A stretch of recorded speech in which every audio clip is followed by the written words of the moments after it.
came with words of flattery, as you know, or with a pretext for greed. God is witness. Nor did we seek glory from people, whether from you or from others. Though we could have made demands as apostles of Christ, but we were gentle among you, like a nursing mother taking care of her own children. So, being affectionately desirous of you, we were ready to share with you not only the gospel of God, but our own selves, because you had become very dear to us. Do you remember, brothers, of our labor and toil? We worked night and day, that we might not be a burden to any of you, while we proclaim to you the gospel of God. You are witnesses, and God also, of how holy and righteous and blameless was our conduct toward you believers. For you know how, like a father with his children, we exhorted each one of you and encouraged you and charged you to walk in a manner worthy of God, who calls you in his kingdom and glory. In this, these qualifications, Paul talks about several of these characteristics that our book author calls attention to. But I want you to maybe step back a little bit and make some observations. Is there an important distinction between preaching and teaching? Hopefully it's not a trick question, but what do you think? What distinction would you make, if any? Todd? I think that preaching tends more to, you're looking to convict someone. With teaching, you're exploring what the word says, but with preaching, there's a specific goal to cause a response from somebody. Okay. You might, if you dropped into a high school and witnessed an algebra class, would you characterize that as preaching or teaching? There's probably not a call to make a conviction. There is an attempt maybe to convince students of something, which has this convict in it, that same kind of root word. I think you have to have a combination of both. There is certainly a place for both, and the New Testament talks about preachers and teachers. But I don't want to, we can, I think, kind of mash them together in that they are a knowledge exchange. They're an exchange of information. There is information going where the preacher is explaining something and the teacher is explaining something. In the way that preaching may have been conducted, that Paul, it talks about in Acts 17 that he labored with them in the synagogue and contended, and that sounds to me like there was more of a discussion. I think of our thinking about New Testament preaching and our version of it may be differing from the New Testament version, but it was probably something we may more readily recognize as teaching. In my mind, I kind of said the teaching is there's an exchange of being able to give and take and ask and answer questions. Although it seems like that was kind of built in. Many of the places where Paul went and he preached to them, he even taught in the synagogue, that he was challenged. And someone said, "Well, what about this verse? Or what about, or how can that be? That's not what we've been taught." And so that challenging seems to be part and parcel of what the experience that Paul had when he went about as a preacher. But is this I don't know if this is an important distinction. I'm just curious as to what you thought about it, because there is this idea of preaching is generally the audience doesn't get a chance to ask the questions except maybe the leading questions that the preacher prepares as part of his lesson. He anticipates or maybe leads you and raises the questions and answers them as he goes along. But he's kind of playing both parts there. But with the teaching, I think of teaching as being a more peer-to-peer kind of communication, as opposed to someone that is basically come to do all the explaining. And again, what's the importance of that distinction? I don't know that there is one. But the idea that anyone who would teach the gospel, not necessarily that would occupy this role of evangelist or preacher or minister or whichever title that you're talking about, not necessarily be limited to just having these kinds of qualifications. That anyone that teaches the Word of God, I think, would have the same charge to behave themselves in the same fashion that our lesson is described. That these aren't unique qualifications for just people that would be designated as an evangelist. Joe? I think another distinction could be, preaching tends to deal almost exclusively with words and relaying maybe a dialogue, whereas teaching, you don't have to always exchange of dialogue. I mean, like, we're told as parents to discipline our children. And that doesn't always mean we're telling them what to do. It's sometimes we have to incorporate example through our behaviors in order to convey that discipline. So I'm glad you brought that up, because of all the think about the many times in these 12 verses that Paul talks about their behavior. Okay, you talk about, you don't hear you hear teaching by example, right? You hear preaching by example. Well, again, I'm thinking that may be a distinction without a difference. The idea that you would lead by the type of behavior, and note that many times he said, we behaved ourselves among you. We had rights, but we sacrificed them. We didn't claim them for your benefit. We worked night and day among you. Look at the quality of lives that we lived, because we knew that we were accountable to God. We behaved like we knew that we were accountable to God before you, and that's Paul's talking about that as being his experience with them, as an example of how he preached to them, preached the word of Christ to them. Paul? I was going to say they all fall, and the reason why it's important, as you said, with the behaviors, is because they all fall under the judgment of James 3:1. That you're going to be held to a stricter judgment. Certainly. I think that's anybody that's going to preach or teach needs to take that verse seriously, because definitely, there's a great responsibility in both, and doing the best you can. Not that you're not going to make mistakes, because you are, because every time you try to do something like you're going to make a mistake, but you do your best to teach the truth in spirit. And Paul, or James' admonition that not many of you be teachers, rather, is a valuable one, but that's kind of a reverse psychology. I think it was actually a challenge that you actually live a life that brings you up to the standard where you could be in a position to teach, because there is an expectation that Jesus' disciples will teach others. And it may not be that they'll prepare lessons from a pulpit. It may not be that they'll have a lectern or will attempt to lead a class, but they may be called upon at least to lead by example, to show that they live lives of conviction. Todd? Touching on that point, and back to your original question, I think the main thing that separates them is who's qualified. We can all be teachers day to day, but we can't all be preachers. That's true. And there are certain, particularly, and there's some kind of ability to communicate that goes along with each and every one of them, but it's a refined type of communication, and maybe in the absence of being able to ask questions and get responses, and you have to pick up on, either have to imagine the direction that you're leading the thoughts of your audience and lead them in that way, but you can't actually read their hearts. And it starts about talking about Jesus being such an effective preacher, but Jesus, well, the phrase that I want to say is Jesus cheated. He had an advantage. He had an unfair advantage with regard to being a teacher, because he could read people's hearts. He didn't have to worry about, is this getting through to them or not? He could know their hearts. He didn't have to wonder, well, what's the motives in asking these questions? He could know that up front. And so, using Jesus as an example of an effective teacher, that's one that we can aspire to, but I don't know that we can achieve, because he's armed with that superpower that we don't have. But, and nonetheless, as an example, his willingness to not only do good works, but to use the opportunity to do good works as an opportunity to spread the word of God is one that we're called upon to mimic. And that vocational aspect. If your vocabulary just isn't that good, you don't remember things well, you can't organize your thoughts very well, then that's going to limit your effectiveness as a preacher and as a teacher. But maybe more specifically or more glaringly so in the case of a preacher. I don't want to throw a lot of dust in the air, confuse us from the lesson, but I don't want to make too many, because I thought about his examples here, particularly when he called upon the example of how we behaved among you as being life lessons, that kind of observations of teaching by example.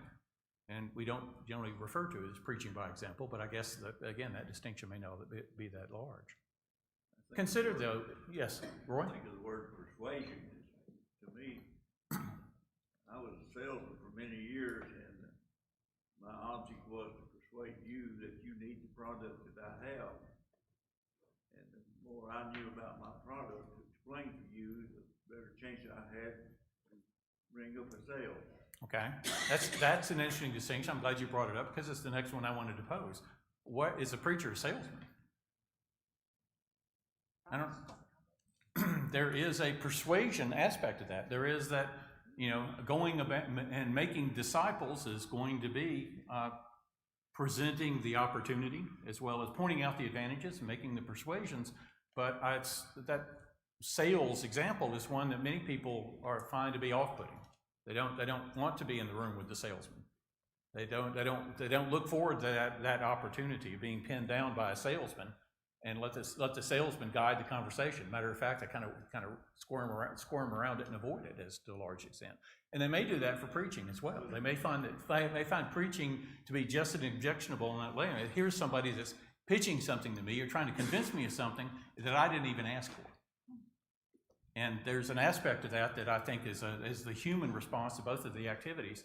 But I don't think a salesman he may not be as effective as possible if he doesn't actually believe in the product, but he doesn't have to believe in the product. I think if a preacher doesn't believe in the product, that he's doomed. He's doomed to failure. At some point, it may not be spectacular and all at once and right out of the gates, but sooner or later, if he's not genuinely convicted of what he's teaching as being the truth and living it, then yeah, there's a bad moon on the rise. That's not going to last very long. Cody, do you have a comment? I think maybe the better example is for farmers. The Bible tells we know how to cultivate, we know how to make our rows nice and neat, we know how to do all that stuff, but unless God's there to prick the heart or to cause the growth, we can do everything that we're supposed to be doing, but God causes the growth. That's, again, many examples we could give there to try to look at that. But it's not merely that he's the lead spokesman for the congregation. He's not the lead generator, and he's not being reinforced for how many people sign up or decide to purchase the product. There are many you can think about people who are pretty effective salesmen who could learn the product and could pitch it, but didn't actually use it themselves. Whether it's a milkshake mixer or a vacuum cleaner or whatever, that they could pitch it really well, but they didn't have any. It was just a job for them. It was just a vocation. It was a way to be able to pay their bills. Their conviction in it didn't go any further than that. And then there are others though who signed on and became salesmen for a particular product because they had used it and it had been so effective in their lives. So there's a spectrum of experiences there, but it's not merely this idea about getting the people in the seats and getting them to sign up. That's not what the preachers. That shouldn't be the motivation. That might be the symptoms of the fact that the preacher is genuinely convicted, as Paul was, and he came to Thessalonica and through adversity worked through that adversity. That he sacrificed his own rights in doing that. Things that he could have called on them behaviors for the Thessalonians to do. He didn't do that for their benefit. He went above and beyond. He and his team, the folks working here, they worked night and day, and which suggests to me that they worked with their hands and provided for themselves, even though they were entitled to have the Thessalonians provide for them. That wasn't the right thing at the right time. That wasn't the behavior that they chose as an example here to these brethren. And so their conviction, the way that they behaved when they were among the Thessalonians, helped to convict the Thessalonians perhaps even more than the words. That helped to show the Thessalonians there was something here that they ought to pay attention to, that these men lived changed lives. And if you wanted in on that, if you wanted some of that changed lives, then maybe you ought to pay attention to what they're saying. And that's the element, I think, that satisfying need aspect of that, as opposed to what do I have to do to get your name on this? What do I got to do to close the sale? Roy? What little I've done in preaching over the years, my number one goal is turn or burn. You can take it how you like it or not, but the goal is to get people to turn. Yes. To repent, to become disciples of Christ. See the importance of it. It's a challenge. It is, and it is a challenge because you can't bring the motivation, you can't produce the conviction. You can be an enabler for that, but you can't actually take go the last mile distance. And you can't, ultimately, the goal, as you've mentioned, I think as Cody mentioned as well, is for not so much to be the farmers, but to be the planters. Because ultimately, God gives the increase. The power is in the word. The power is not in my ability to convey it to you, or even the degree of my conviction. That's not the real power. All those things may be part of what draws us together, and helps you to pay attention to what it is that I'm saying. But ultimately, the power is in the word itself, and not my delivery of it. And matter of fact, I got to make sure that I don't get in the way, that I don't editorialize, or my explanations don't hinder you from understanding what it is that God's preserved for us. And so it's a complex relationship, and it's not merely that of a salesman. It's not merely of a representative. It's not merely of a lecturer, but this idea of what it is that how we're going to enable this information to be transferred. Ultimately, to point to, I think, as Todd said, the point maybe of preaching is that we associate with preaching is the call to change, the call to make a conviction, call to make a decision. Now that you know that, what are you going to do differently? But that's really maybe the distinction between what goes on in a calculus class and what goes on in a Bible class. Ultimately, we would hope that they would be decently and in order. That there wouldn't be a lot that if some challenge and contention is natural to the process, particularly if you're trying to get people to change. Ultimately, and that's one of the frustrating things. No matter how eloquent the preacher is, no matter how skilled he is, no matter how great an organizer of his lessons that he is, he can't make the convictions on the power of his oration or his belief. He can't make the convictions on his own. The audience has to bring the conviction. They have to bring the motivation. You can't be converted for somebody else. No matter how converted you are, making them converted ultimately begins with them having a desire to change. You can't convert someone who doesn't want to be converted.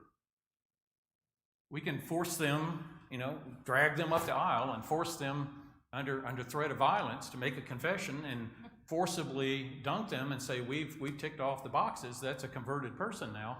But that's not the way it works. The audience has to bring, the response is what they have to bring. And it has to be theirs, or it's not genuine, it's not worthwhile. But the person's reaction to the person that's doing the talking is based upon what he's saying to them and showing them that they need what he's talking about. And it should be, but until they want to change, until they want to accept that and respond to it. It's convince him you need this product.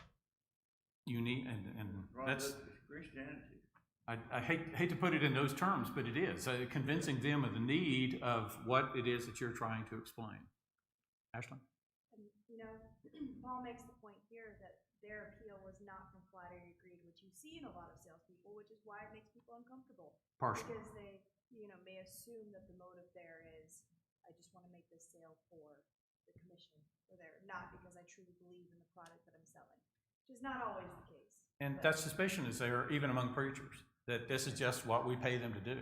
Yeah, they fashion these lessons and such, and the lessons only go as deep as the echo of the words in the auditorium. That there's always that suspicion that they're in it for the money. They're not in it because they're genuinely believers. They're genuinely converted. And I think the examples of what Paul's talking about here in this brief passage show the demonstration of their conversion, that Paul and his companions demonstrated that they were in fact converted and were teaching them what they believed or that they had learned in the process of being converted as the basis of the validity, that they were in fact true believers. And that was part, I think, of the draw. That was part and parcel of it. That they didn't have to, it wasn't the power of the word, their eloquence, or much less telling these folks what they wanted to hear. Matter of fact, they were bringing a message that they didn't ask for. The folks at Thessalonica didn't know they needed the gospel until Paul came to town and explained it to them. But he didn't just explain it to them. He had a relationship with them. And I'm having issues with this whole salesperson thing because that's not what all salespeople are. But, Well, sure. so I'm friends with somebody and I build a relationship and I figure out what they need. And then because we're friends or companions or whatever, they trust what I say because they built that with me prior to me saying, you need to do so-and-so. And But- and that's kind of what, I mean, I know he came in and preached, but he also built that relationship because we see that over and over and over about how he felt about them and how they felt about him. And that relationship, it seemed like they built a lot over a pretty short period of time. And it made a powerful impression on them of how much he was invested in his conversion. That he went to all this trouble and overcame these difficulties so that he could tell them, he could share them the word that Jesus was the Christ and the consequences of that. And so there's this aspect, I think there's a natural relationship there of how people view preaching and teaching as being a sales job.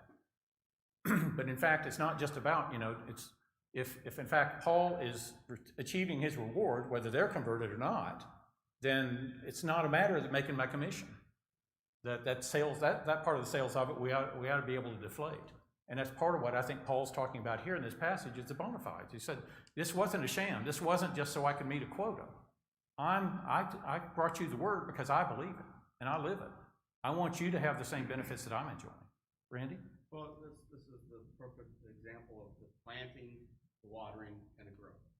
I think it is too. Because Paul planted, and there was some watering, but then they had to leave. So what did they do? They sent Timothy to more establish them.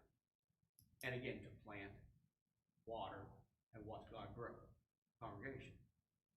So we ask, what's the preacher's job? It's to plant. That's the main thing, is to plant. Plant that in your mind that there is a God, and number two, he wants to have a relationship with us on his terms. And that basic idea and the sowing of the seed was what Paul had the time to do. His companions participated on in the process to do the watering. And then that teaching is more watering. Sure. And it doesn't just stop with the sermon. And that's another part of that relationship that Christy's talking about here. That they were able to experience, not Paul, just with Paul in the synagogue 3 Sundays or 3 Sabbaths, as the case may be. It's not just that was convinced them. It was observing him with all those times, all those days in between those meetings at the synagogue, where they saw that he cared. They saw that he was convicted, that he continued to teach them even when he wasn't on duty, even when he wasn't in the pulpit where people could watch and he could get credit for the sale, as it were. That Paul was leading a convicted life. And that's, I think, as much as his credentials here is the message that he brought them is how much he was convicted. And he demonstrated that, and that's what he calls here, is real bona fides, how I behaved among you. It's not how powerful the arguments were. Just look at how much knowledge was. Look at how much I refuted those people who didn't understand the scriptures as well as I did. That's not what he talked about here. He talked about how much he was concerned about them and the adversity that they faced and overcame together. Or at least faced together. I don't know that the adversity didn't go away. They learned to cope with it. So from that, let's consider how much of the and now question number 3 here about declaring the word in spite of much opposition. What kind of opposition was Paul facing here?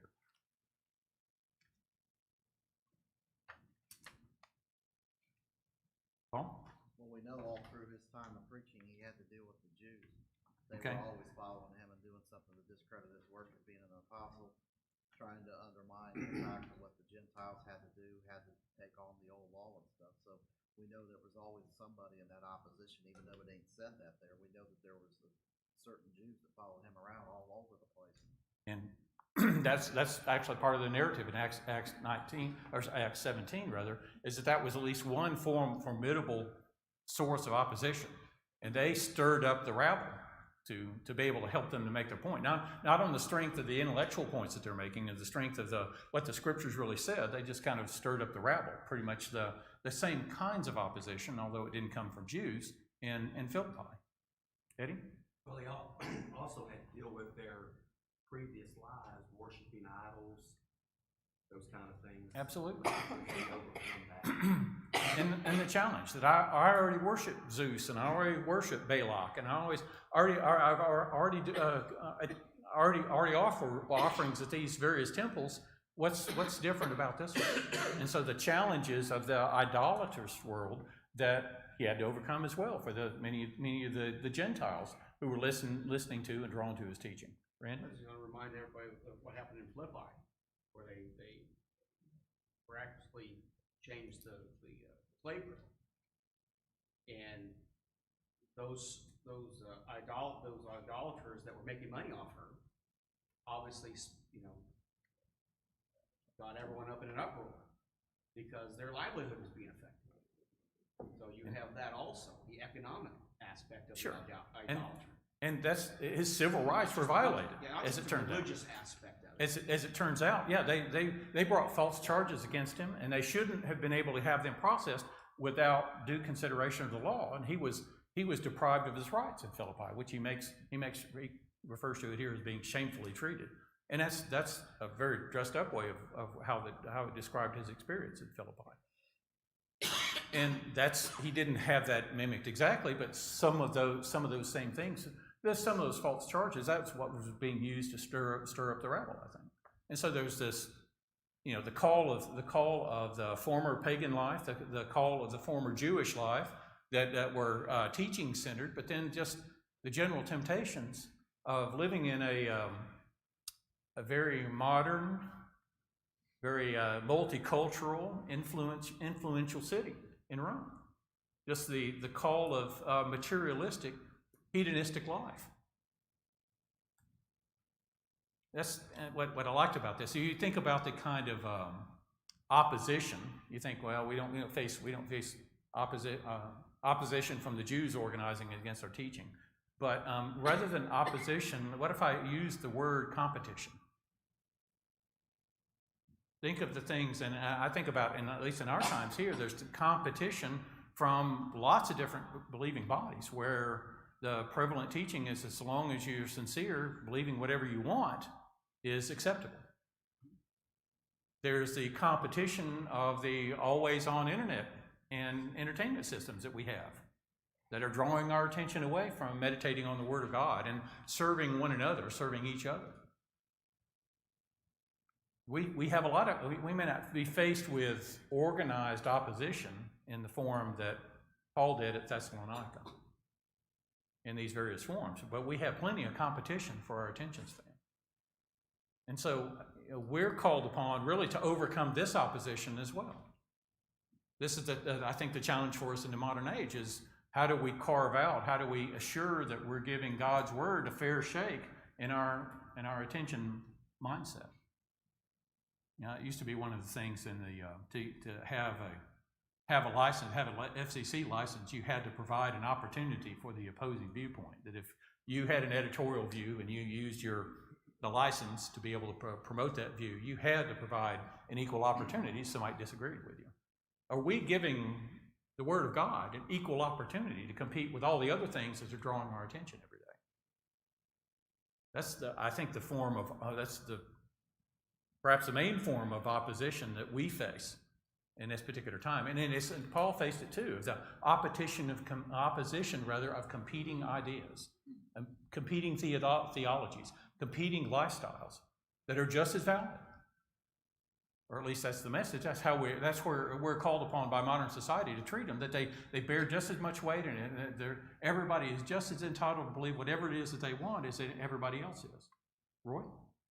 I've got a scripture I'd like to read that impresses me from Psalms 25th chapter. It says, "Show me your ways, O Lord, teach me your paths, lead me in your truth, and teach me, for you are the God of my salvation. On you I wait all the day." To me, this sums up what we're trying to do when we're getting the message across to somebody. Show me, teach me, show me. It's just like, I keep referring back to my sales experience. My object was to show you need the product that I have. If I can convince you and give you the best price, whatever the object was, that's close to So And there's- he's leading. And in that, the invitation is always, come and see. That's always God's invitation to man. It's like, you know, and Isaiah, the first chapter, come and let us reason together. That's what God has said, come and see. What's your objection? Let's talk about it. And that gets into the, I guess, the more salesy aspect of that. But that's still part of the invitation. And the plea of this person is again someone who waits on or is meditating on God's will night and day, from the passage you just read. That's our challenge, is that are we in fact even giving God's will, God's word, an equal and fair share in our lives among all the other competing ideas that we're faced with in our workplace, in our homes, our relations, our entertainment. Chris? I was just thinking, the movie The Sixth Sense, I don't know if you've ever seen that, but it's interesting, in that movie, they don't know that they're dead, and most people, other religions, are spiritually dead and they don't know.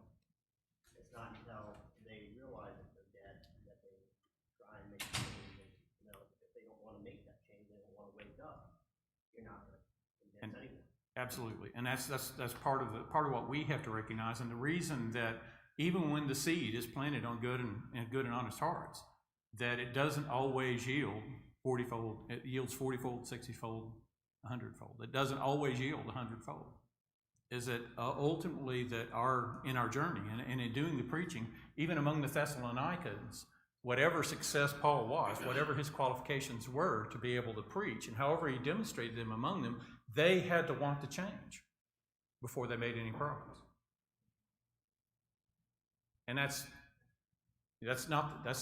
the convincing part is part of what the preacher, that part of reaching them and convincing them that they do desire the product, that they do want to obtain it. There can be some persuasion there, but until the person on the other end wants to change, you're limited in the progress you can make with that. No matter how the behavior is, the behavior goes a long way to making it seem real, seem important, seem genuine to the recipients. And in fact, if there's a breach in that behavior, the impact of that relationship is beyond almost it's destroyed. When they see and find some degree that the person who is conveying themselves as being convicted and being genuine in explaining and genuine in their invitation to come and examine, come and see, let us reason together. If you found out that the person in the other side of that relationship is disingenuous or not what they are, not what they said they were, bam, that relationship is destroyed. And to the degree that the message isn't sufficient by itself, that the relationship is critical toward making that conversion, then that's a setback that you may not be able to recover from. And our author draw our attention to that too, that people that portray themselves as being convicted but don't lead convicted lives are just not going to be very effective teachers. They're ultimately they're going to be the source of their own undoing, because that breach in trust, that breach is failure to demonstrate the product. That's just basically saying that the product, if you're not genuinely convicted, the product doesn't do what you said it did. Which means I should keep my money in my pocket and bid you on your way.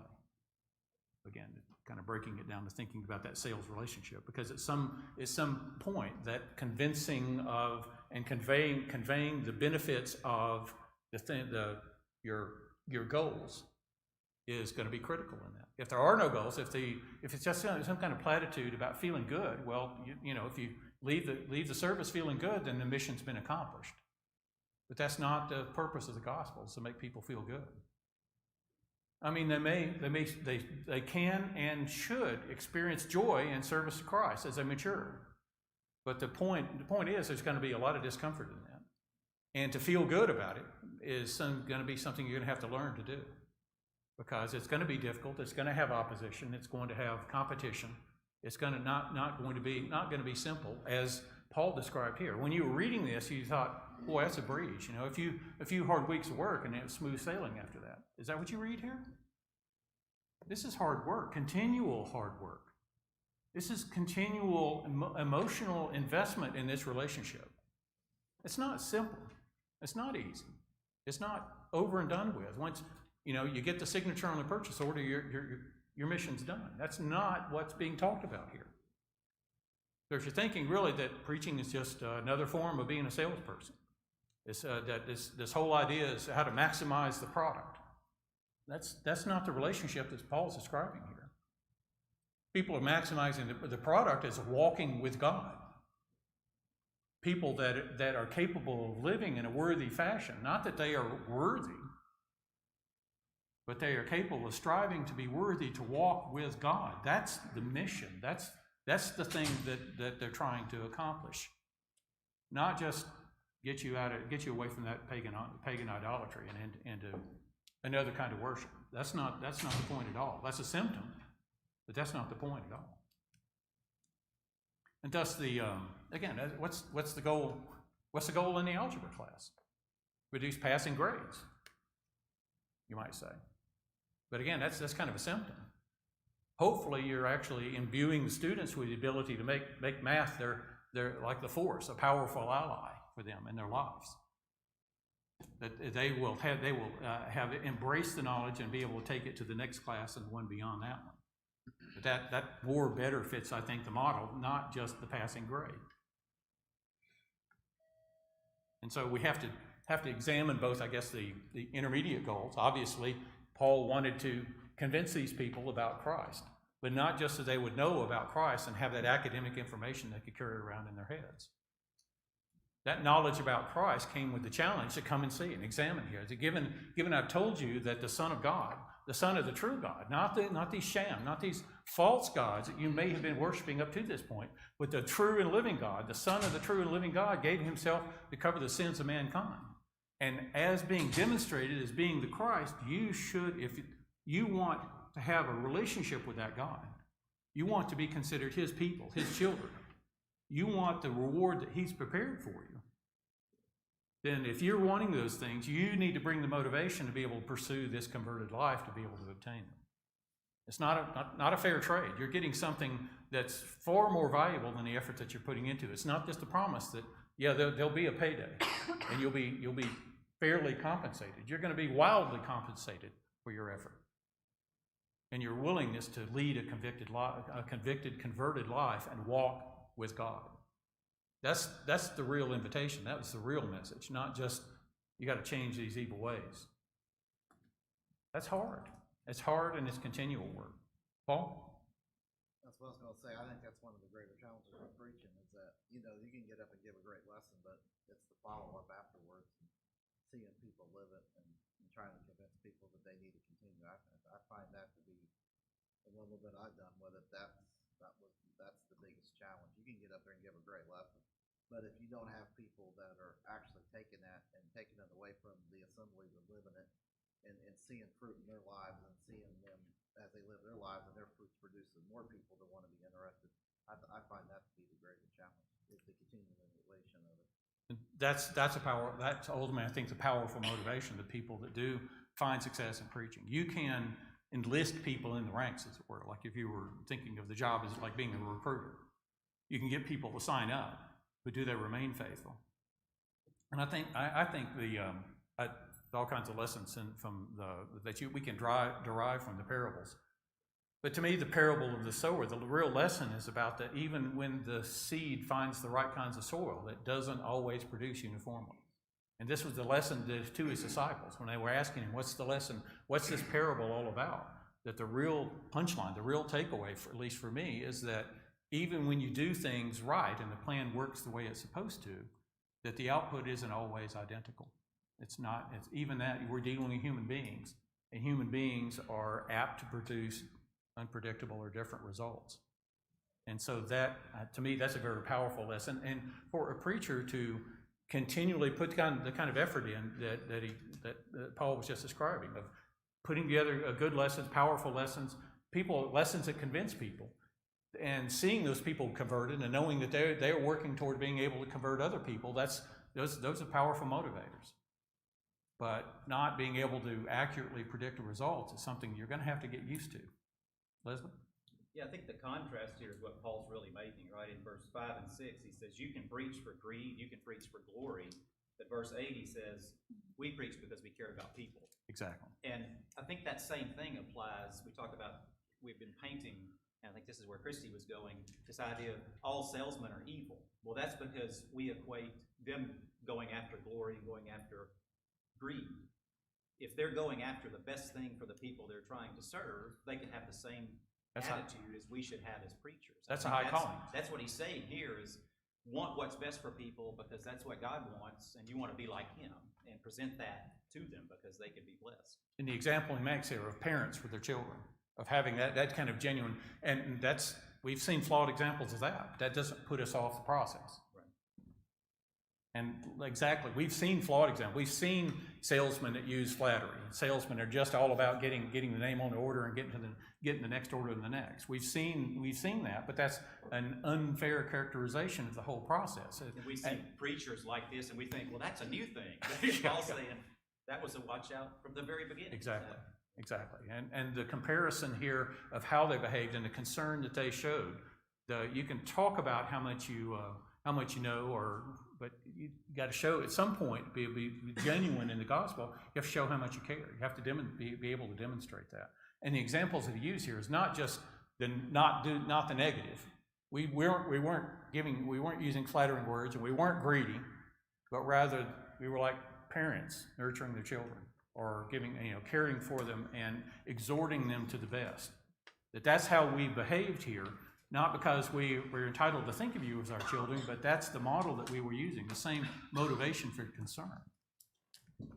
I very much appreciate your examining this with me and sharing your ideas with me. It's kind of an interesting way of thinking about this passage, is demonstrating these qualifications, but Paul in fact does. He describes how the process really is supposed to work. And the reason why it worked between him and the Thessalonians was on the basis of the relationship that they were able to develop toward that common goal of walking with God. Thank you.